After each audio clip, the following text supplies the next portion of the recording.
So we've been going through the Vatican film list, as you probably know, on this podcast. And today we're doing a film from the values section, a 1916 silent film by D.W. Griffith called Intolerance, Love's Struggle Through the Ages. Oh my gosh.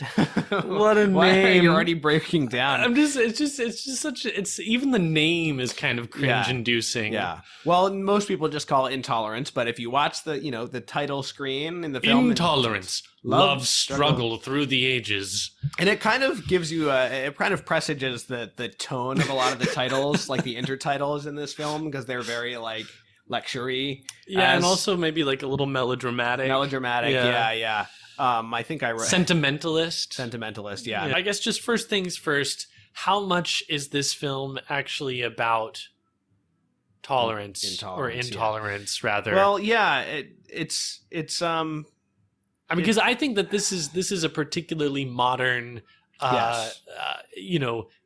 issue, is that like the tendency to sort of cast intolerance as the original sin, and like everything bad that happens is a problem of lack of tolerance.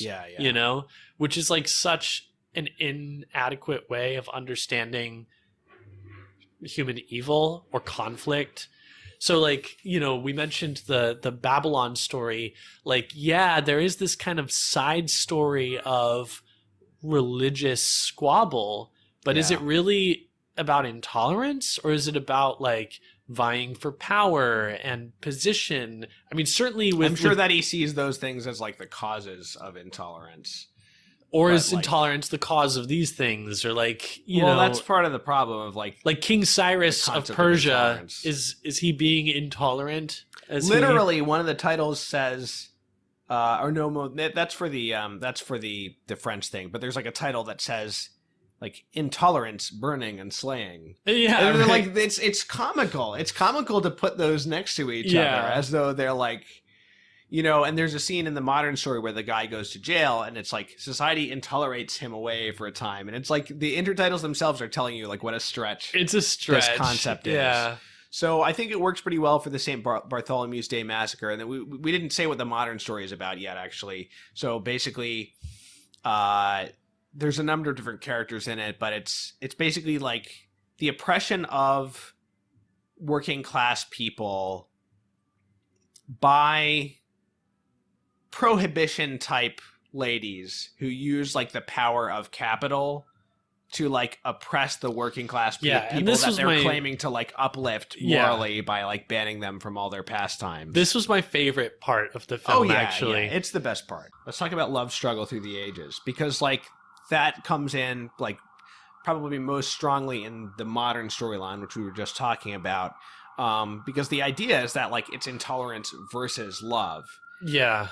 In my opinion, like the fact that like it's always like young lovers thwarted by intolerance, to me that undermines like the claims to like grandeur, like philosophical grandeur that this film makes. It's like if you're claiming to make a serious philosophical film about the grand sweep of history, then like if it all just boils down to like the young lovers can't get together. Yeah. I mean, like, I guess that's like a powerful idea, but like it strikes me as just commercialism. Totally. So basically, like, you have a number of sources of problems for the characters in this story.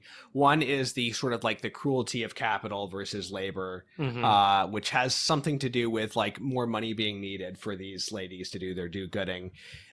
Then you've got basically the love story between the dear one and the boy, and partially that's thwarted because the boy quits his job as a gangster on her urging, and then his old boss frames him for a crime, and so he goes to jail. And then while he's away, unable to protect his family, the girl has her baby confiscated by these do-gooder ladies who think she's neglecting the child for like stupid reasons, like they see her like drinking a little whiskey for her cold, or like having a beer with lunch. The neighbor brings over a nice cold and they're like, beer. oh, she has a man visitor. Yeah. And so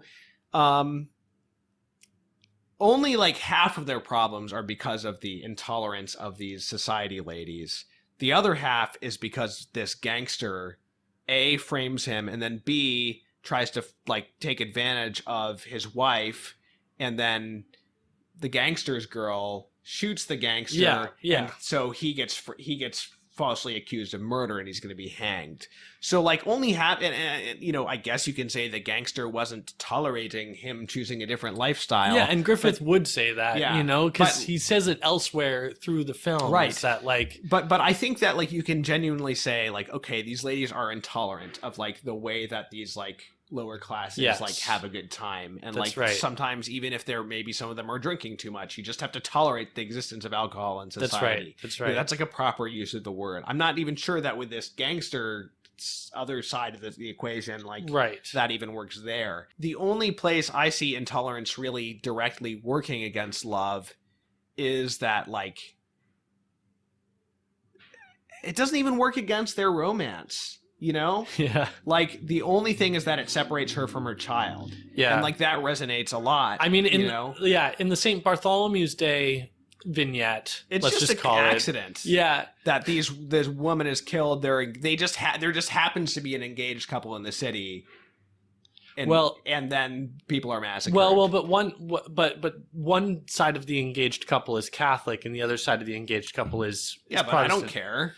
Right, but I think that's like the I don't know these characters. We don't get to know these characters at all. Yeah. And then there's like there's the soldier who like lusts after her. Right, and who cares? It doesn't add anything to the I was just going to point out that like really at the end of the day, the reason their marriage is thwarted has a lot more to do with the lust of that soldier. Yeah, who I guess like that's true. Yeah. saw her, remembered her, and came back on the day of the massacre to like, you know, take her. But so it's not even, intolerance isn't even really functioning. So with like the lust and the rape attempt, you can see the parallels between the storylines there, those two in particular. But like, I don't think it amounts to anything because I don't think overall the thematic connections work, and because like some of the storylines are dramatically weak and we don't care about the characters. So like, yeah, he does these like parallel imageries in some cases, or parallel like plot devices. But like, I don't know that like, one of my questions is like, how does this cross-cutting, especially because the cross-cutting like goes at a more and more rapid rate as the film climaxes, and people have said that's a really effective climax, but I don't really feel that way. I feel like it, like the modern climax is effective, where there's like the boy being saved from execution at the last minute. But I don't know that like any one of the stories makes any of the other stories more powerful. And I think that like that means the film is a failure, essentially. Yeah. Well, I mean, you know, like there's so many ways that like separate stories can be brought together, right? There needs to be some kind of cohesion, some sort of unity. So the most obvious unity could be that they're telling the same story.